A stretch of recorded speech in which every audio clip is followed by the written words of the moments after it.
Good morning. What a beautiful day. The first day of spring. I'm loving all of this.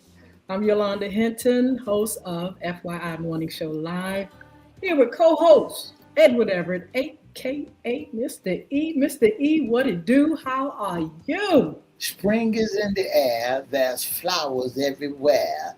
The grass is turning green. Oh, it feels so good out there. You like that, don't you? That's It's nice, fun girl. You, time. you got that poetry. That's poetry written by none other than me. Good morning to you and everyone out there. Thank y'all so much for tuning in to the most talked about radio show in the whole wide world. That's FYI Radio Show with our host, Miss Yolanda Lady Hinton.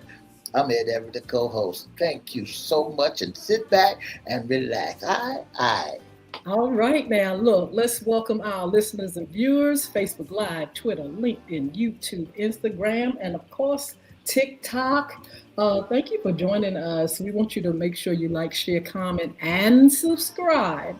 And we promise we'll shout you out. Like, share, comment, and subscribe. You can like, you can share, comment, subscribe. We got a new platform over there on YouTube, and that's at FYI Radio Show host Yolanda Hinton. Of course, you can always go to Crystal Records One, CRISTO Records One, along with the other platforms. Like, share, comment, subscribe, share, tell everybody about the show, and we will shout you out and appreciate all that you do for us. You promise. Promise. Mr. E, it's Fun Friday and it's spring. I am so glad that it is spring. Lord, I think it's been cold. Mr. E talking about it was halfway cold. It was cold this winter. That's right. It was a little cold this morning, but the weatherman said it's going to be a beautiful, beautiful, beautiful day. The high is supposed to get into 67 degrees, but it's supposed to get a little chilly back down there tonight, a little rain tonight. But today, look, put some layers on. Put layers on. You say layers at 67 degrees. 67 degrees is cold, a little chilly now. When you step out this morning, you can put on a little jacket, lightweight jacket. But later on this afternoon, the sun gonna be popping, and guess what? You can shed off the lightweight coat and enjoy the rest of the day. Don't forget, Miss Hinton, all around the 757 down, there's restaurant weeks down on Granby Street in the city of Norfolk. If you want something good to eat, go down there.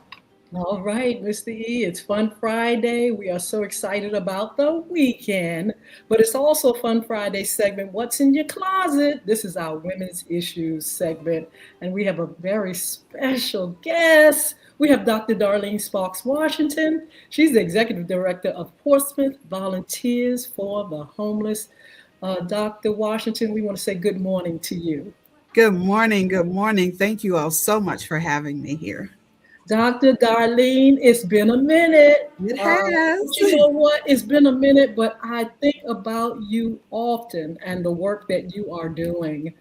Tell us a little bit about yourself, and I would love to know what inspired you to do the work that you do. Wow. So I'm definitely born and raised in Portsmouth, IC Northam grad. And when I left, I didn't go far. I went to Hampton University Institute at the time, and just enjoyed a wonderful educational and cultural experience there. And then I decided that I really had a calling in medicine. And so I attended the New York College of Podiatric Medicine. Did my residency at the VA hospital in Washington, D.C., and practiced for, a little bit in New York. God had a different plan because he brought me back here to Portsmouth. So I did a little bit of work at the American Red Cross, worked here locally and at national headquarters. Probably around 2010, I needed to come back home and take care of my parents. And so that's what led me back to the area. Oh, wow. I didn't know about the part of going into medical school and things like that. That is a part of your journey that I didn't know of all the times that we've talked. That is absolutely marvelous. But also the part of coming back here and seeing to your parents, that is another wonderful thing. that I really admire you for. Mhm. You are doing great work. Portsmouth Volunteers for the Homeless. We've talked about it. You've been on the show. I'm so curious to know why you got into this particular field of work, service. Well, in one of my careers, I was a career transition coach, and this opportunity came, and one of my best dear friends said, "I think you should apply." And I was like, "Nah, I don't think it's a good fit for me. I've been doing some consulting work with you all, and I kind of know where all the skeletons are, and I don't think I want to do that." But one of the things I would tell my clients is, "Don't be your own no." And so I had to apply that to myself, not be my own no. I applied for the job, and 9 months later, I walked into it. And I walked into this position off of a tragedy in my life. I lost my mom and my husband on the same day in February of 2016. Yeah. My husband passed at 11 a.m. and my mom passed at 11 p.m. And so I'm thinking, okay, I get this message. I don't know what it is, but you have my attention. And as I'm learning that that was the road that I needed to be on to be where I am now for this assignment. Wow, the strength you must have had to deal and then to recover from it. What was that like? The recovery part of this? What I had was submission and obedience. What Uh-huh. God gave me was strength.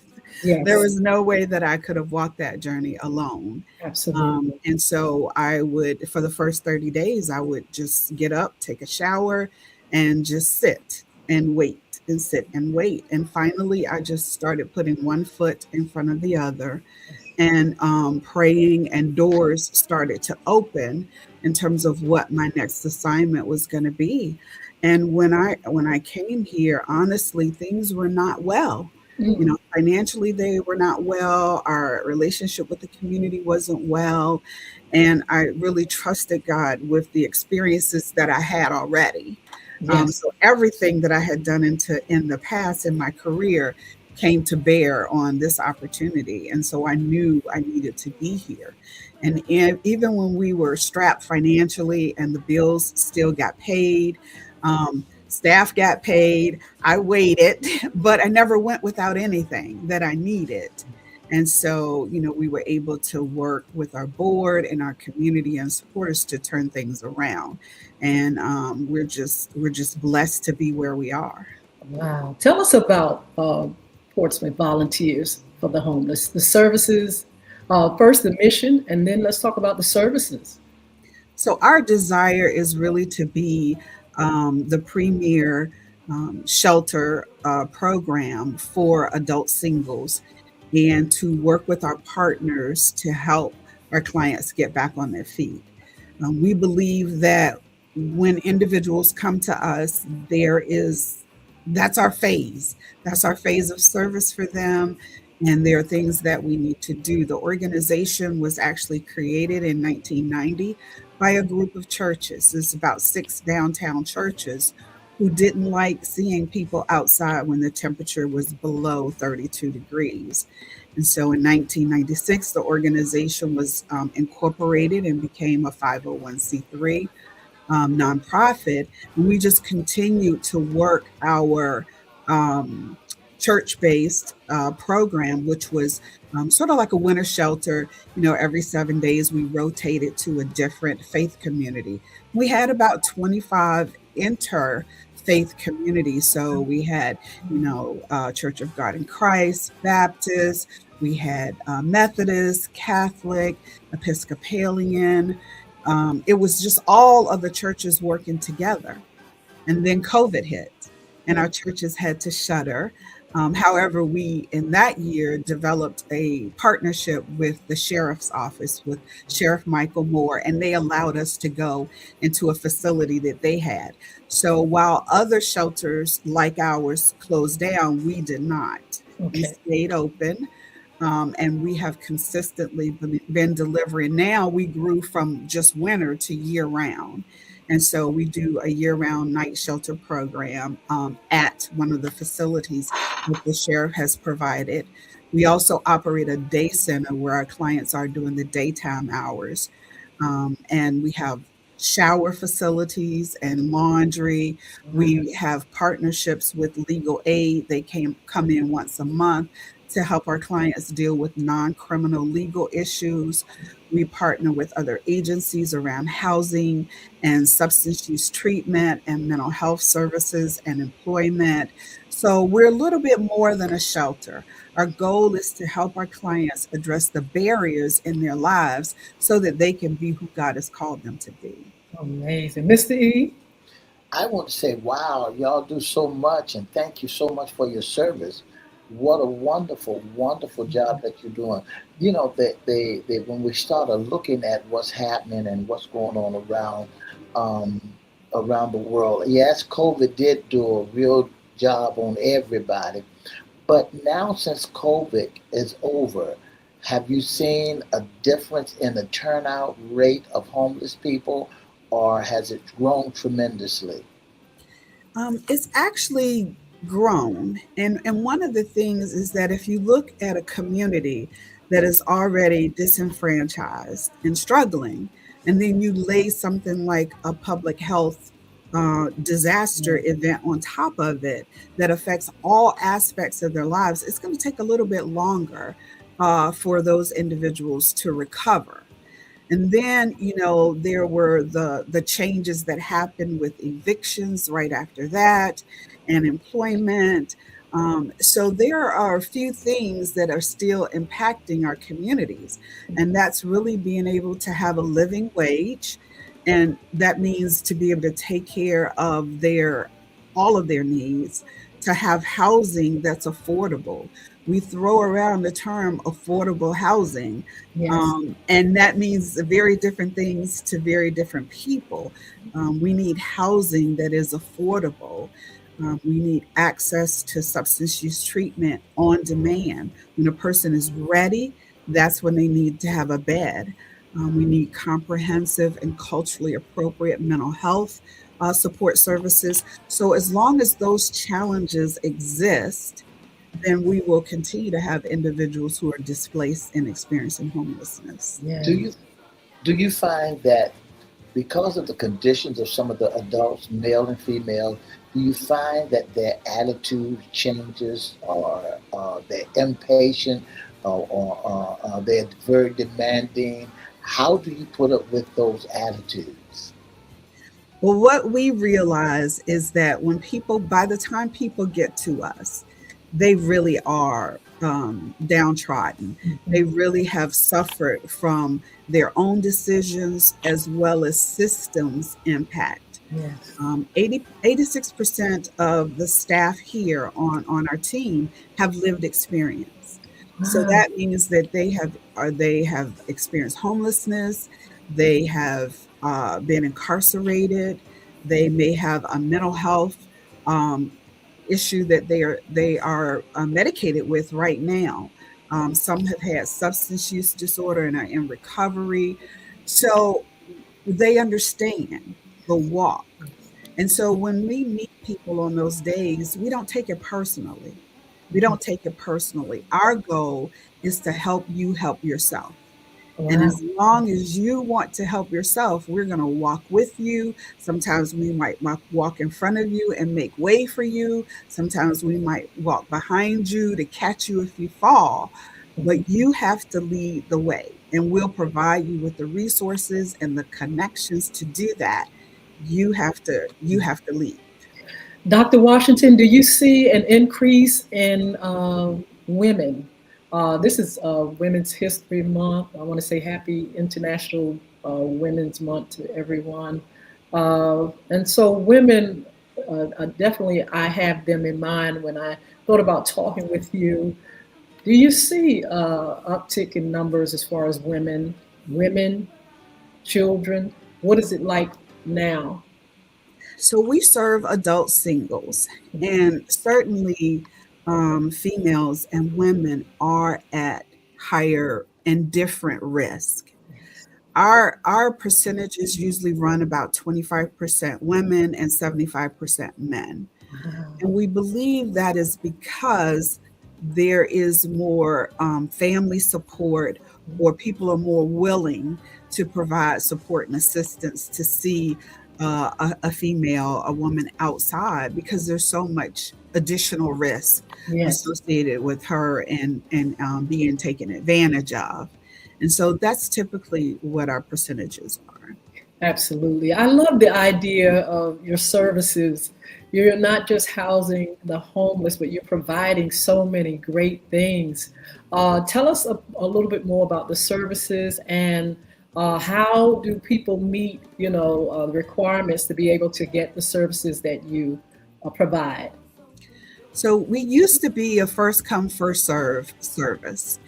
And what we realized is that meant that we were servicing the individuals who could get there first. Yes.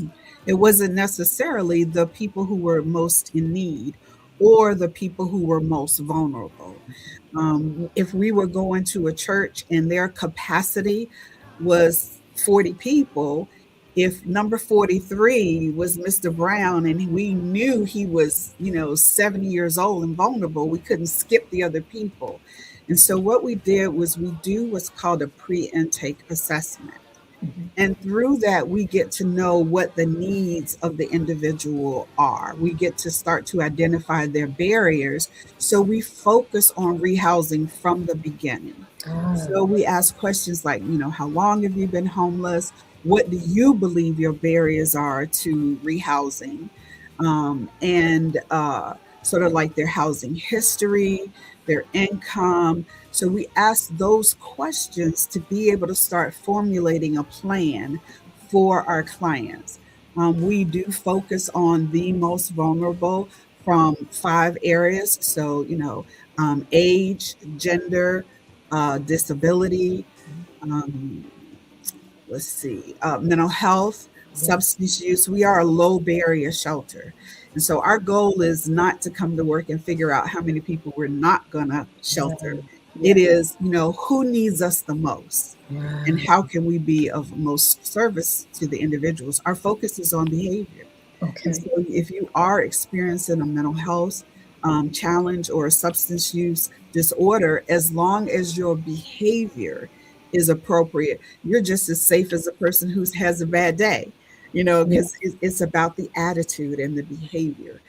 We create rehousing plans with our clients and we meet bi-weekly to go over those things. So these are the things that you were supposed to do. These are the things that we're supposed to do. Let's do a status update.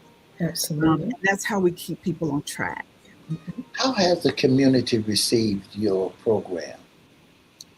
Great question.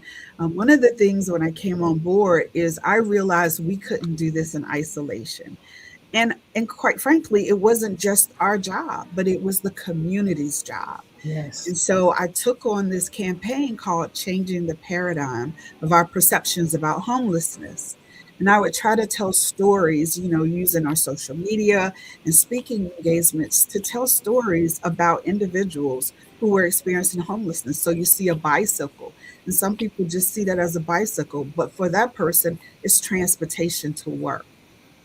When we Yes. sit in the service center and Mother's Day and Father's Day and we hear the conversations of their children calling or them calling their children, it's like these are individuals just like we are. They just so happen to be, their struggle just happens to be on the front porch Yes. because everybody can see it. Our struggles are behind closed doors.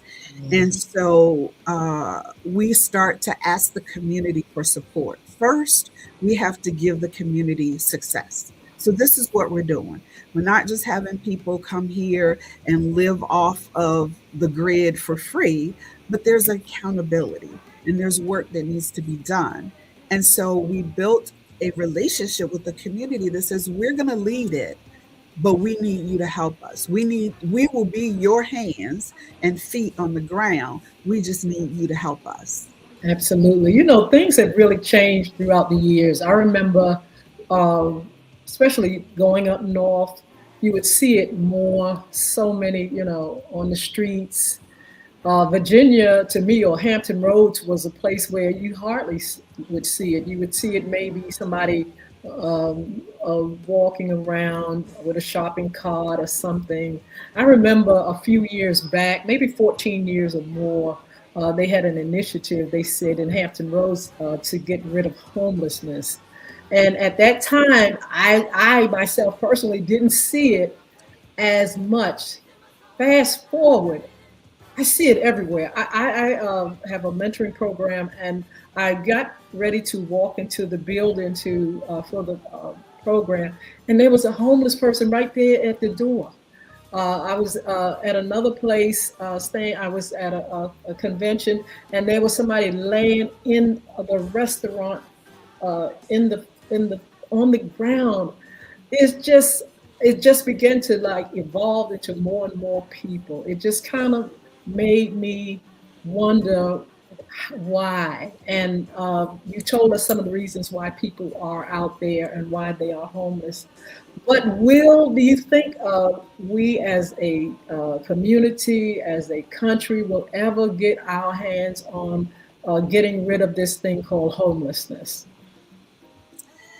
It's a job that we want to work ourselves out of daily. However, we understand that as long as there is strata in our society where there are people who are doing very well and people who are not doing well, as long as there are differences in economics within our community, as long as there are, gender isms and racisms and ability isms, we're going to have individuals who will be experiencing homelessness. Mm-hmm. Um, the answer, people keep saying, well, what's the answer to homelessness? The answer to homelessness is affordable housing and Wow. living wages. You know, And until us, we as a society are ready to deal with those root causes, because root causes are where solutions, Mhm. effective solutions lie. We are going to have individuals who are experiencing homelessness. and you're right, because the thing about it, the Bible says the poor you're gonna have with you always.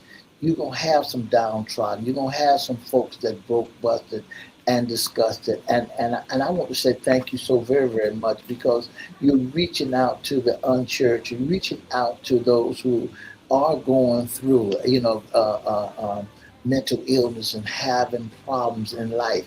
When we look at them, is there anything that we could do, or the community could do, to keep them from being in storefront, in store doorways, and with signs on the corner? Because now they done spruced up their game. They got Cash App now, so it really, it really behooves a lot of people, because now someone on the corner with Cash App, that means they got a bank account somewhere. So uh, what can we do? How do the American citizens, or the people, um, uh, debate, distinguish between who's right and who's wrong?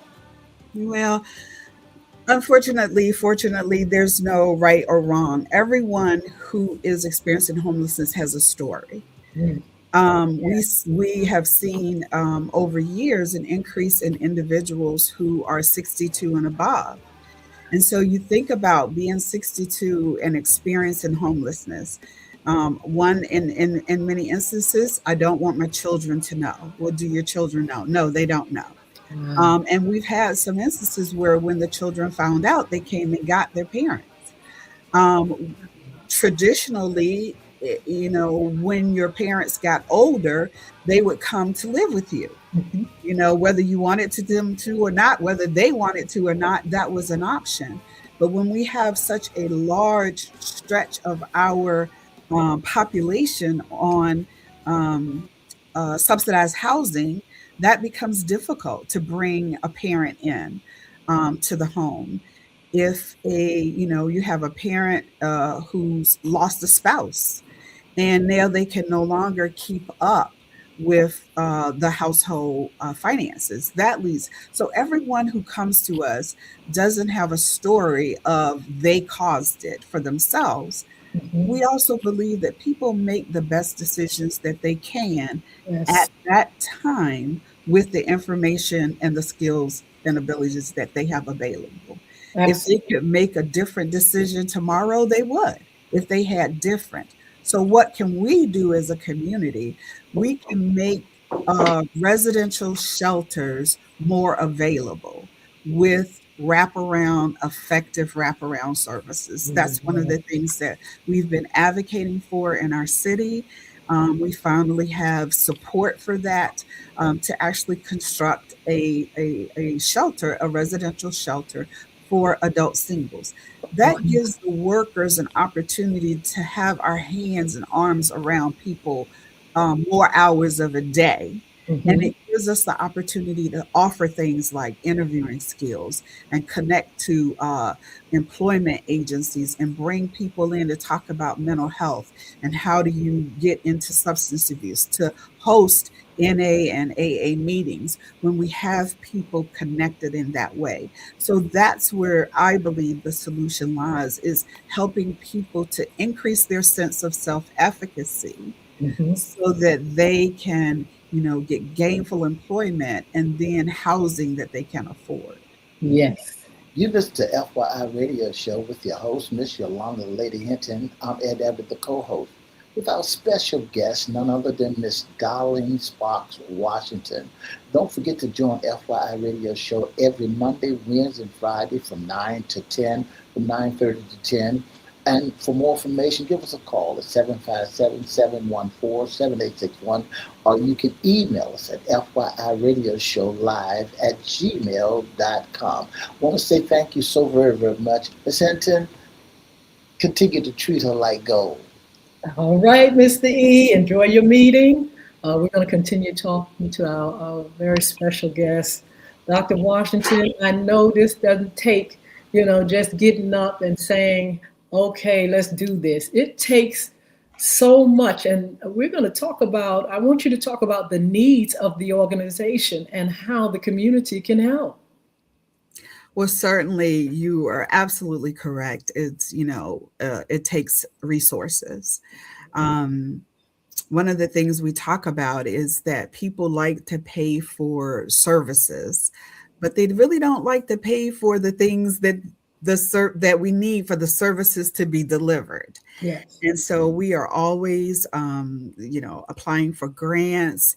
And we recently had our signature fundraiser event, the coldest night of the year. It was our fifth year hosting this event, downtown Portsmouth, and we walk for a 5K on the seawall and around. It's a tremendous family friendly, fun event where we, come out and sort of experience a little bit of what our brothers and sisters who are outside experience. We had a total of 373 walkers, 43 teams. Our goal was to raise $40,000, and we raised 65,000. So that's the type of support and community that we need. Our sponsors, the City of Portsmouth, Bon Secours, Rivers Casino, Grove Church, they stood with us and said, "We believe in you. We believe in the work that you're doing, and we want to continue to support you." We are always in need of volunteers. People can absolutely drop off supply donations and financial donations to help us to keep the doors open and offer these services. Oh, that's very good. In a little while, we'll give that information. I am really, really in awe of what you do and really want to lend support. Uh, Dr. Washington, I was coming out of a store the other day and I saw a young lady, and Mhm. she actually approached me, and I could tell she was homeless. But not only was she homeless, she was being trafficked. Mm. My heart went out to her, and I just said to myself, we really have to pay more attention to people and what they're going through, and have a heart. I think Miss E just a while ago asked about the attitude of people toward the homeless. I want you to go a little bit deeper into that and see how we can change our attitude toward people, because I've heard people really downgrade people that are homeless. I mean, they really have, but like you said, sometimes no fault of their own, sometimes fault of their own, sometimes mental illness, circumstances, and things. How can we have a better attitude so we can help people that are homeless? I think we start with "There by the grace of God go I." Ooh, There is a sense that because my life is going well, nothing can happen. And if you've lived long enough, you know that life can change in the blink of an eye. And I think if we move from the premise that we are all human beings first, and just try to dispel and think about that person. Even if I have encounters with folks who are hard to get along with, I yes, take a step back and I realize that this is somebody's mother, it is somebody's sister, somebody's auntie, and they love that person a lot. So yes, let me take a step back and see if I can take a different approach to cultivating a better relationship. I think that people to be able to to be able to not worry about when you turn the ignition on your car, is your car going to start? yes, To be able to walk in your home and turn on the lights, the switch, and know that the lights are going to come on, or yes, to turn on water and hot water comes out. Those are blessings. Those aren't things that, and they're the things that we take for granted. yes, So when we realize how vulnerable and how precious life is for human beings, I think we can do a reset on offering that compassion to individuals who are experiencing homelessness or who are living in other situations than us. yeah. Tell us about the success stories with all this work. I know you all are elated and happy about those that you see that are surviving, have survived, have come through and doing well. Yes. So one of our success stories is a young lady who was maybe 56 or so, and she had an undiagnosed mental illness, Oh, wow. and we would see her every day for 4 months, trying to convince her to come into shelter. And she would stop off just to see if we're still here. And we'd say, hey, we'd love to have you come into shelter. And so after 4 months, she agreed to come into shelter. And then every day it was, and she's still, not having her mental health addressed. Yes. And she would say, can I come back? Yes, ma'am, you can come back. And so she learned to trust us. So now the next step is sort of rehousing. Um, Yes. and so, how do we? Because she's really not ready to deal with her mental health yet. Wow. But she, will go with the rehousing right. So we connect with partners who have housing for people who are struggling with their mental wellness, and we connect there. So the first opportunity, we need to collect income information. Well, no, I don't think I'm going Oh, to do anything. I'm not going to sign anything. And that took probably about 4 or 5 tries. The next one was, okay, our partners have a unit and they want to show it to you. No, I don't think I want to see that. I don't think, do you think I'm supposed to live by myself? Do you think that's okay? And so that took a couple of tries to even get her to look at the unit.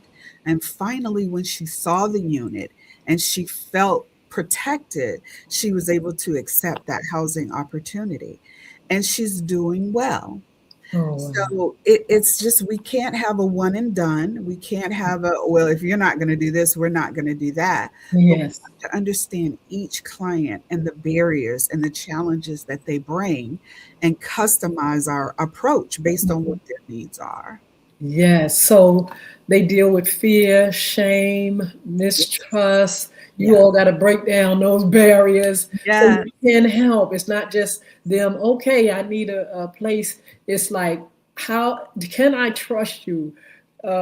What is this?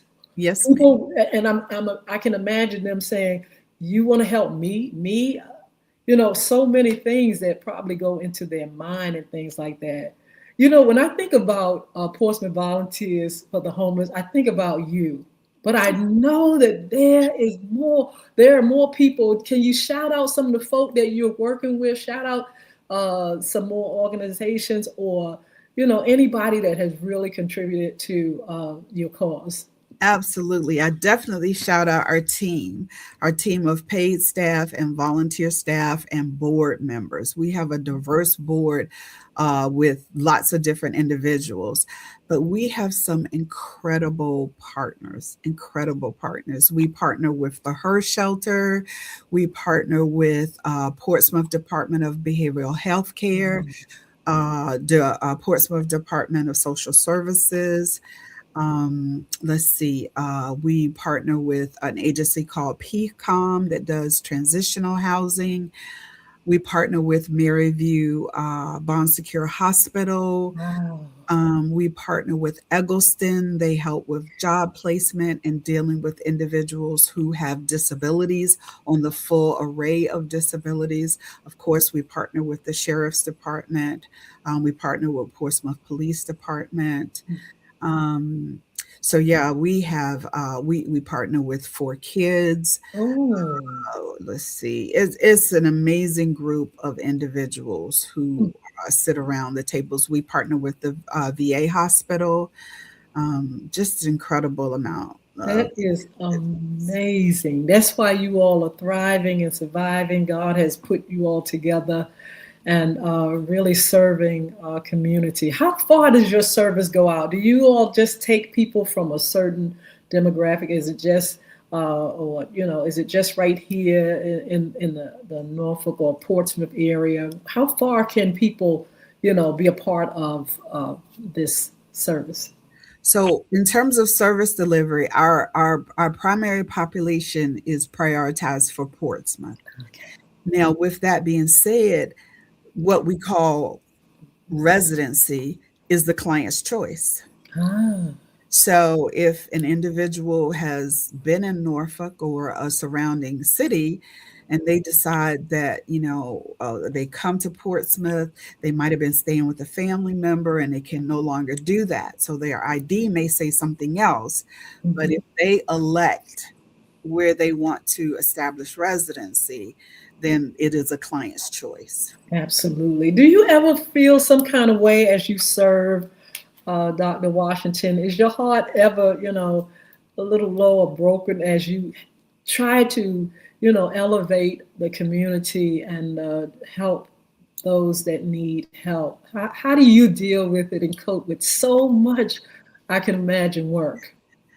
Well, I mean, we recently had a client who was in service with us. He had an active addiction, and we talked to him a lot about that before coming in.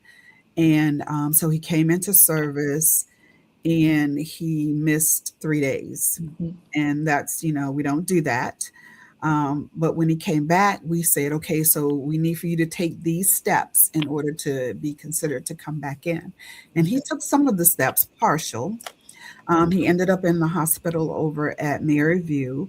I talked to the nurse in the emergency department and the physician in the emergency department. We put together a plan for him. He was released. He came back to shelter. He lasted 2 nights. Wow. And yesterday he left and he said, can I go to the store? We were like, okay. Because we'd already identified that him being off property and community was a risk. Yes. For him to start using again. And so he said, okay, how long do you think it's going to take? It's going to take about an hour. Yes. He came back. Oh my God. And so that is kind of disheartening because you invest so much in the compassionate response and trying to work with people. And yet at the end of the day, a couple of things that we understand is addiction is tough. Yes, yes. People have choices and God has a plan for everybody's life. Wow. And that's how we get through it. Absolutely. I just want to say thank you so much for your service and your organization. We didn't just have you up here to have you up here. This is International Women's Month, but we also wanted to give you all a $500 donation to use for the organization. We just want you to You. continue to do the work that you Oh, are doing. thank And, you. so we want to get the contact information for our community so they can help too, Dr. Washington. Absolutely. And please inbox me. I need your address so we can get the funds to you. I will. We just so proud of you. I'm so pleased. I follow you on social media, and I said, "What a work!" And as I look at you, I look around and I see, so many people that have need, and the thought of you makes me know that there are organizations that will help people such as I see out here. I always encourage the listeners and viewers to support organizations that are helping people. And I'm going to do that too right now, that you all please make sure you get the information so you can continue to see the work done by Portsmouth Volunteers for the Homeless. And make sure you don't walk and away from people and have a bad attitude and look down on folk. Dr. Washington said it could be you. You don't know. You got a pandemic that came and folk will begin to lose jobs. You just don't know where you're going to be. So if you can help, please donate. What about volunteerism, Dr. Washington, as far as, for your special events, any special events, anything coming up? Yes. So we will have another event in November. There will be more information about that. We do have volunteer opportunities. We actually do some community service support. So we help people who, have mandated community service so they can get hours as well, depending on what their circumstances are. We do support interns from our local universities. So we do try to, again, involve community in we could not do this work alone. We're a very small staff and a very small team, and our volunteers help us to multiply that. Very good. Give us some contact information.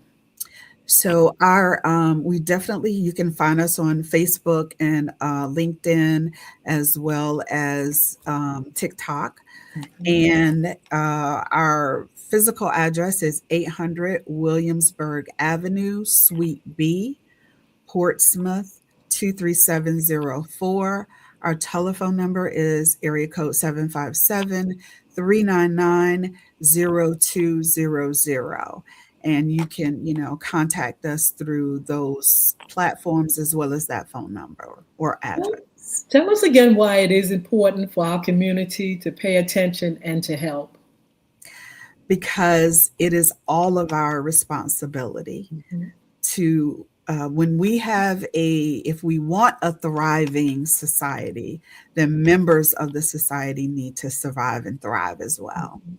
And so it becomes a collective. Absolutely. We want to say thank you Thank for all of you. you, your organization, all those that help, partner, bless you all. We're going to do our part. Thank I'm just so excited that I and FYI could do this for you all. So look, be blessed. I'm not going to keep you long. I know you're going to have a full and busy day. Happy first day of spring. I hope you are looking forward to the warm. I am. Thank you so much. We certainly appreciate the opportunity to be with you. And thank you so much for sowing seeds into the work that we're doing. All right. God bless you, Dr. Washington. Thank you. Bye-bye. So you all please make sure you pay attention, first of all. Pay attention to folk and just see that there are needs out here. There are people that are really hurting. Their need are tremendous. Just put yourself in their shoes. Put yourself in their shoes and see that it could be us. It could be us. Any given time, anything could come in and really devastate our finances, our lives, and we could be in those spots. So please, just please pay attention and have a heart that goes out to those that are needy and need us. So I'm going to, oh yeah, and make sure you all go to Facebook, Portsmouth Volunteers for the Homeless. Just go there and you can find out their mission, how you can give, what you can do, uh, and how you can just keep lifting up organizations like this, lift them up and help them to have those success stories. That's what we're looking for. You know, we know that they are there uh, for a certain reason, for a purpose, but we also want to hear those that have just they have been rising, you know, not just trying to survive, but surviving, just rising up. You know, that's what FYI is for your information. That's why we bring wonderful guests like Dr. Washington and her organization on to motivate and inspire and encourage you all to get involved and to help those to rise above mere survival and find success. Success is something that's meant for all of us, and we don't want anyone to be left out.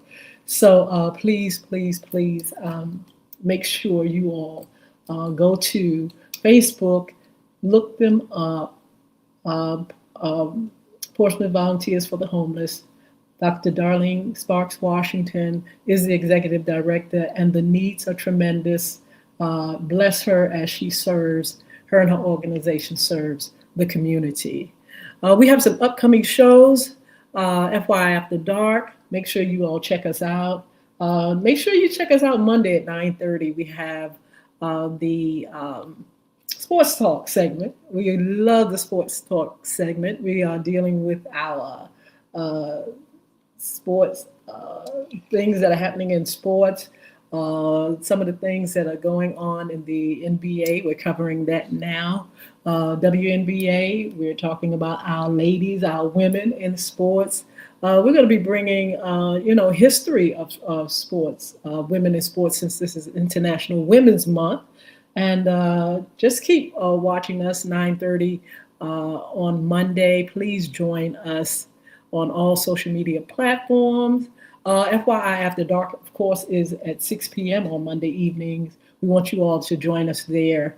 We have another great guest coming on March the 25th, Jason Baker. He's going to be talking about cryptocurrency, money, and more. Oh, I can't wait for that segment. I'm learning more and more about cryptocurrency, Bitcoins, and all that, investing in it. You know, this is something that's here. It's here to stay, but we need to have information and knowledge on what it is and how we are going to be able to, bring it into our world, our financial knowledge. We're going to definitely need more of that, because some people don't know not one thing about it. I may know a half a thing about it. Well, some people don't know anything. And so our special guest, Jason Baker, he's been coming on explaining a little bit more about what it is, and how people are buying it, how people are investing and things like that. I want to say good morning to Takita, lady_tenor. Let's see, so many folk on. Let's see, Destiny, good morning. WRY, I believe that is. Sherry, good morning. Ooh la la, _la la. Isn't that cute, y'all? So many folk over here. Anita Blow, good morning. Wow. Just, good morning. Henny Man, good morning. Belle, good morning. So many folk that are on our TikTok platform. We have Young 803, Shoney's up here on our platform. Sheila Robbins, Mark, Edwina Coleman. So many people that have joined us, and I hope you all got a chance to listen to the whole segment, listen to the mission of the organization, and are ready, willing, and able to bless the organization to continue to do more for the community. Of course, Wednesday is we're gonna continue with the men's segment, what's under the hat. Friday, Friday, our women's segment. Make sure you join us Monday, Wednesdays, and Fridays, 9:30 a.m. Follow us on social media. You all that are not on TikTok but want to see us on TikTok from time to time, please go to Y Hinton. Please subscribe to us. Follow us, and I will follow you back. Also, we're going to have a great conversation dialogue. Yolanda Hinton and the lady, a conversation with me real soon on TikTok. We'll start there. And it's exclusive for TikTok. We're not going to be on any other platform with that conversation. So I'm looking forward to you all. But please, if you all want to meet us over here sometimes, those that are on other platforms, please follow us here at Y Hinton, YHINTON, and make sure you are, you click and follow us. Let's see, Edwina, good morning. Just so many folk on with us, and I want to thank you so much. So we're getting ready to go. You can be a special guest, intern, or sponsor. Our contact information is FYI Radio Show Live at gmail.com. You can check us out through email if you want to send a message. You can inbox us right here if you like. On all these platforms, on social media. You can also call 757-714-7861, and you can get in touch with us and say, look, I would love to come on. We have some special information for your listeners, for your viewers, for the community, and we would love to share those things as well. So look, you all be blessed. I want you all to have a wonderful and happy weekend. Tell you what, I'm so glad it's spring. I'm so ready for the warm. We can expect right here in the Hampton Roads area, maybe 67 on up. Hopefully it'll be nice and a little warm today. I'll take a little warm anyway. But anyway, have a wonderful weekend. There are so many great things to do. Keep up with some of the events that's going to be coming up since it is the spring. Actually, we're going to be bringing you that. Mr. E is going to do a segment around the town. So those that are in this area, you can get information about what's going on in our area. So look, be blessed. Thank you for joining us this morning. I want you all to have a very, very beautiful weekend.